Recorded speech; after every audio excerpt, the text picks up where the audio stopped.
Alright guys, sa mapagpalang araw sa inyong lahat, update po tayo sa PUB consolidation. Ano na nangyari? At ito ay nag-alyansa na ang mga PUB at mga drivers. Alright, panoorin po natin ang buong detalye guys. No other further ado, let's do watch. Alright.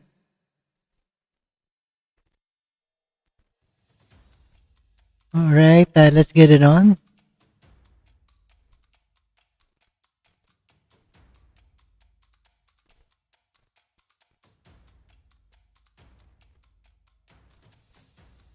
Panoorin po natin guys ang buong detalye. Una sa ating mga balita.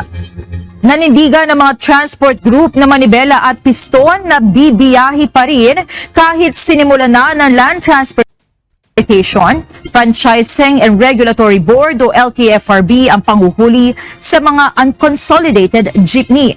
Ayon sa mga grupo, kapag pinara sila sa daan at hinuli para ma-impound, lalaban na sila at hindi ibibigay ang kanilang mga jeep. Mula sa Quezon City, ito ang balita ni JP Nunez live. JP, natuloy na ba ang simula ng panghuhuli ng LTFRB sa mga unconsolidated na jeepney ngayong araw? Monica, dun sa naging pahayag ng LTFRB, ngayong araw nga yung simula nung talagang panguhuli sa mga unconsolidated jeepney at sinabi ni LTFRB Chairman Attorney Chopi Luguadis III na paunti-unti muna yung kanilang uhulihin at may identified na silang ruta.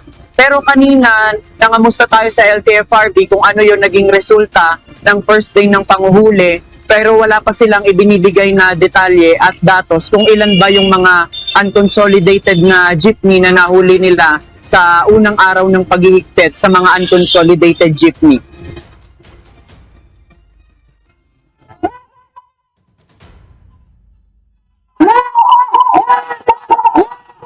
Sanib puwersa kaninang umaga ang mga transport group na Piston at Manibela para magsagawa ng protesta sa harapan ng Central Office ng Land Transportation Franchising and Regulatory Board o LTFRB sa East Avenue, Quezon City.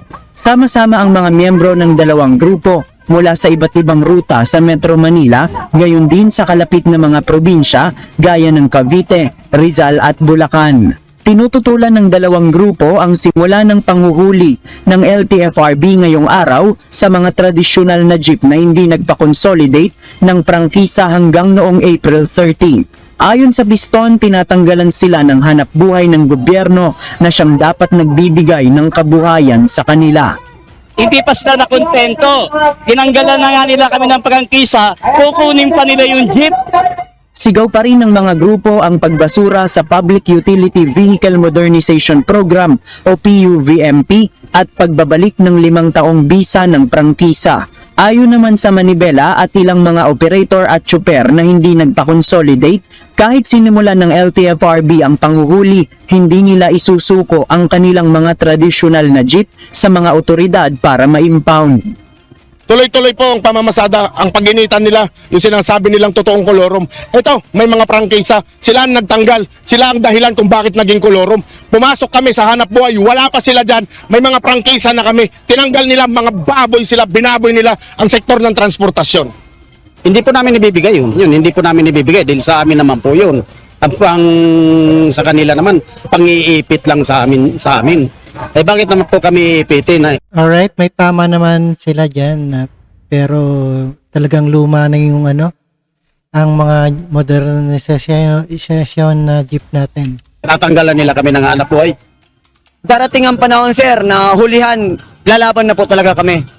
Hindi lang lalaban, sir, kung hindi namin kung saan patungo, hindi namin ibibigay ang aming lisensya, hindi namin ibibigay ang aming jeep. Kasi sir, sa totoo lang, hindi kami kolorum talaga. Kagaya nga po na sinabi ng aming chairman, hindi kami kolorum. Sila po mismo ang gumawa na maging kolorum kami. Ayon sa LTFRB, ngayong araw ang simula ng kanilang panghuhuli, katuwang ang Land Transportation Office o LTO, Metropolitan Manila Development Authority o MMDA at Philippine National Police o PNP. Wala pang nailalabas na datos ang ahensya kung ilang unconsolidated jeepney ang kanilang nahuli sa unang araw ng paghihigpit sa mga unconsolidated jeepney. Monica, itong kinatatayuan natin sa oras na ito, yung mismong gate ng LTFRB, kung saan nagsagawa ng protesta yung transport group na Manibela at saka Piston. Pero bandang 4:30 kaninang hapon ay nagpulasa na rin sila dahil medyo kumulimlim at umambon.